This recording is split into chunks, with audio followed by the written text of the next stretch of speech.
What's going on, YouTube? Metal Complex here, and today I've got a special video for you guys.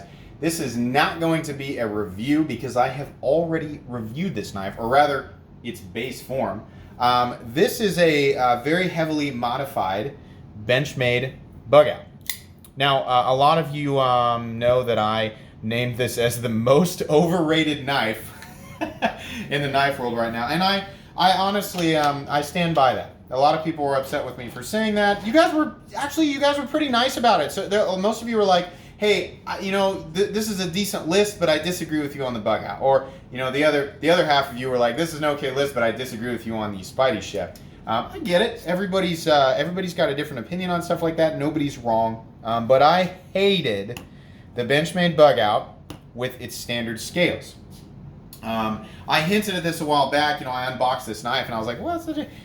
So the truth is I didn't think that the Bugout was a bad knife. A lot of people I think confused my overrated video with bad. Overrated doesn't mean bad. Overrated means overrated. It's not as good as people think that it is. My biggest issue with the Benchmade Bugout was that it felt like I could break it, and I was convinced that I could break it. In fact, I know that I can break these scales. I've got a video where I actually break FRN and G10 with my bare hands. Now, to be fair, FRN is substantially stronger than I thought it was. But the problem with these is not only are they FRN, they're hollowed out. Very, very cheapy feeling, if I can pick them up. Very cheap. My kids have toys that feel more durable than those scales. Now, there's plenty of stuff out there on the internet that shows the Benchmade can handle everything that it's designed to do. It is not a hard use item. I've had a lot of people seemingly on my side of this say things like, "The thing's so weak, you'd snap it the very first time you tried to baton with it, or you tried to pry." Why would you try to baton or pry with the Benchmade Bugout? Obviously not what it's designed to do. Listen, everybody likes the Victorinox Cadet, but are you going to try and pry or baton with the Cadet? No. I mean, this sounds silly that I have to say this, but I want to let you guys know, I don't like the Bugout in its base form because of how cheap and flimsy it feels, but I'm well aware of the fact that it was not designed to do things like that. This is not a cold steel American lawman, nor was it designed to be. It was designed as a very lightweight, low-profile, tactical EDC knife that maxed out the functional, usable edge to weight and overall length ratio. It also has a profile that's very friendly in terms of actual carry. So, the end result of that, realizing that, despite my own personal distaste of it, and it was a feeling thing, in my review, I actually did say, hey, this is still a recommendable knife, because not everybody thinks like me. Sometimes I have to swallow my pride and take a step away from my own bias and realize a lot of people might like this, and this might be really good for a lot of people. So I still recommended it. The Bugout in its original form, I actually reviewed the version with the kind of baked bean colored scales and the charcoal gray coated blade and the bronze or the brass studs. And I said, yeah, it's a little overpriced. I don't like how flimsy it feels, but yeah, I can understand why a lot of people would like this. Now, all that aside, I liked the idea of the Bugout. I love the carry profile, love the blade shape, love the length, love the fact that it's as small a knife as it is, but it's still very capable in terms of EDC tasks, and I can get my whole hand around it. Just had to get rid of those scales. So I was like, okay, so I've been thinking about this for months. What am I going to do? What do I want, right? Well, I don't want FRN, definitely. Thought about G10 for a little bit, and then I thought, I love titanium. I want titanium. Now, here was the problem, though, with titanium, is they offered the stonewash scales, which went great with the blade. But if you guys remember, the original color of the thumb studs was blue. And there was a black, no matter which version of it you get a black axis bar, and you get black hardware, and you get a black pivot. You also have a different pocket clip. In fact, I think I've got all of that hardware sitting right here, and I probably should have had that out right away at the beginning. Yeah, here's a bag with the original hardware in there. And then what was the other thing that I had? Oh, the original pocket clip, which a lot of you guys are going to know, and you're like, you don't have to get it out, just keep talking. If I can find it real quick here, I'll show it to you. But you guys know it. It's that little teeny tiny ultra deep carry clip. There it is. The ultra deep carry clip.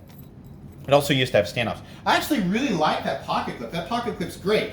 But the color scheme I was trying to create, which you guys know how much I love monochromatic knives. Here's the other most recent monochromatic knife that I put together, the Hinder XM18 Gen 6 slicer grind. Love that. I love everything to just be uniform. I'm boring like that, but I like it.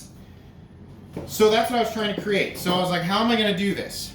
The only options out there are the red studs that come on that weird exclusive one, and then there's the blue studs that come on the base form, and the brass studs that come on the gray one. Okay, well, between 3 different businesses that offer custom parts for these, I was able to create a fully monochromatic Benchmade Bugout. Now, the easiest part was the pocket clip. This pocket clip was actually provided by Zach stuff. I messaged him because I've been talking. By the way, we're going to talk about Zach's stuff real quick because he was a huge influence in all of this. Put his sticker out here. If you guys are not subscribed to Zach's stuff, you should be. I talk about my network, and I've got a lot of other YouTubers in my network that I enjoy, but I've got only a handful that I actually watch like every upload. And Zach, I had watched so many of your videos on the Bugout, and a lot of your videos in general that I was like, all right, I need one, but I have to change it. So I'll leave a link in the description. You guys can go subscribe to him. He's an awesome guy. But anyways, I messaged him and I was like, dude, I'm really trying to get this build. Do you have any recommendations? And you know, Flytanium, obviously, and then there's Rock Scale Design, which they also make some really cool titanium scales. You know, for those of you who are like, I like your look, Complex, but I'd rather do something different. I kind of would like maybe a darker, more matte finish titanium on that charcoal gray version with some brass thumb studs and maybe a brass or bronzy backspacer. Well, Rock Scale Design actually makes all of that stuff, so you can check them out. I'll leave their information in the description as well. But Flytanium had the scales I think that I liked best. So I went with their tumbled scales. Really nice. They actually are milled on the inside. Heavy milling. So this thing is still ultra lightweight. In fact, I will weigh it for you guys. Move this stuff out of the way here. So the original one was super light. This one added a little bit of... That can't be right. It's just sitting on something. People are like, what? It weighs less than the original. Hang on, guys. Hang on. Let's redo that. Okay. Overall weight coming in at 2.89 ounces. Let's go one more time. 2.93. So call it 2.9 ounces. So, and a lot of you guys are like, oh, that's so much heavier. Guys, remember, the whole ounce and inch thing that whoever started that, was it Nick Shabazz? I don't know. I don't necessarily 100% subscribe to that idea, but if you're going by that, what's the blade length on this guy? Tip to scale? Yeah, it's 3 1/4 overall and a 3-inch blade. So we're still, even by cutting edge, we're still there. Wait, what about balance? The balance is ever so slightly more butt heavy now, but we're still looking at right here versus right here being perfectly balanced. So yeah, the titanium scales work just fine. You lose that ultra mega super lightweight feeling that you get with the incredibly cheap feeling FRN scales or whatever you want to call those. But that extra ounce for me, it just makes all the difference in solidity and my trust in its integrity, even if, you know, I need it to feel heavier just for my own personal, you know, whatever. It was great. I love that. So I was a big fan of the Flytanium scales. They look great. The tumbling looks great in contrast with the blade. Now the hardware, right? The hardware used to be all black. I've got, well, I don't know what happened to the screws there. I've got them somewhere. But Flytanium also offers these little T6 screws in titanium on their site. Super cheap. You can get a pack of 10 of them for like $7 or $8. So I got those. It sucks that they're T6, but okay, I understand. You know, no problem. And then I got this backspacer, which is beautiful. This I did actually get from Rock Scale. They offer this in a multitude of different colors. They also offer smooth. I opted for that gear pattern, that slightly raised gear pattern. I love that. I love how it looks. Perfect fitment.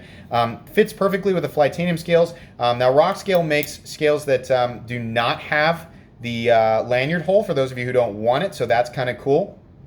And then you're probably wondering, okay, that explains the scales, the hardware, you know, but what about the pivot and the axis bar? How did you do that? And the studs. So a lot of you guys already know and are like shouting it out on your couches or wherever you're watching this video. But there is a seller on YouTube who goes by XXX Adrenaline XXX. Any of us who have built these custom knives, you know, ZT knives, Benchmade knives, Spyderco knives, this guy who works out of Australia offers so many different obscure, almost, I don't want to use the word obscure, but custom parts that you wouldn't guess would be out there.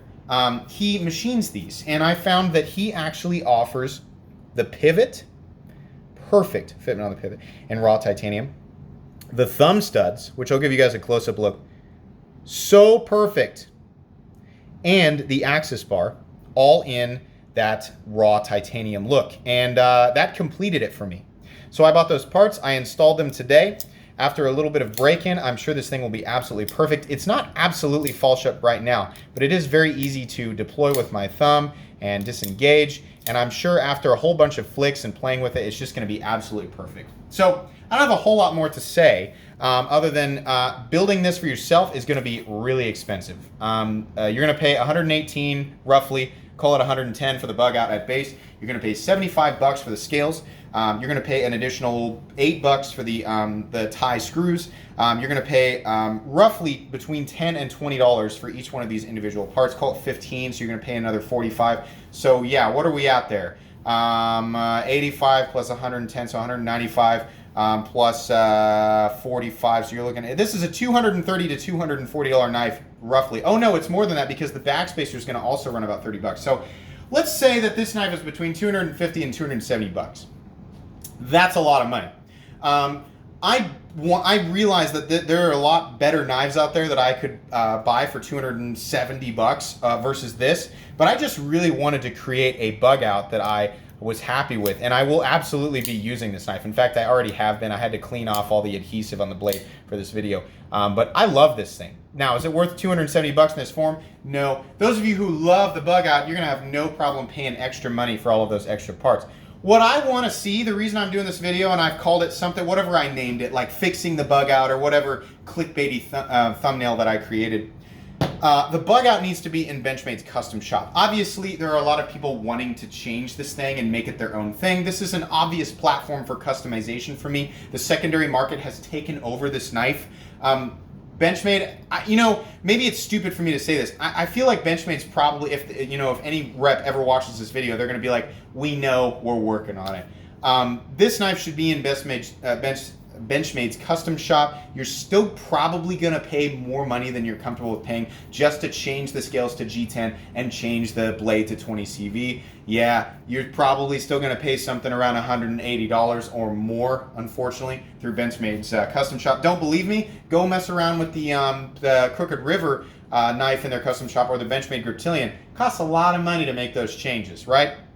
But that's probably what we're looking at there. It still would be less expensive than changing the entire knife out to something like this. Now, you can just go buy some G10 scales or some carbon fiber scales and just be happy with those, and you'll be okay. I believe Flightanium offers some stuff like that. There's lots of places on the aftermarket where you can buy that stuff, but I just think this knife is a million times better with anything but these scales. And my honest, this is my honest opinion, guys. I can recommend at least the knife with just a scale upgrade. Even though I will openly admit it's gonna cost you more money than you're gonna be comfortable with, I think changing the scales out makes this knife so much better. It's perfectly okay for you to disagree with me if you like the standard version of this knife. I just can't tell you how much happier I am with this full titanium version now that I've done this, despite knowing full well that I paid too much money for it. This is a great knife, great profile. It's not going to be chopping down any trees, prying any doors off of bomb shelters, but man, does it make a super classy, super cool EDC. You're going to be seeing this from this point forward as a regular size comparison knife in my lineup. I've got an 8.6-inch knife. I've got an 8.3-inch knife, I've got an 8-inch knife, and I've got a 7.25-inch knife. So the bug out fits perfectly as a size comparison knife that everybody recognizes, and I'll be proud to carry that one. It's going to be a part of my regular rotation, so expect to see it a lot on this channel. Guys, that's going to be pretty much it for today's episode. If you enjoyed this video, please leave a like. If you'd like to check out my other content, I do, of course, have lots of videos of knives that are either expensive or inexpensive that I do or don't like, so check those out. And if you enjoy all my content, go ahead and click on this Metal Complex logo right here and subscribe, because there's definitely more content coming. Thanks again for watching, everybody, and have a great day.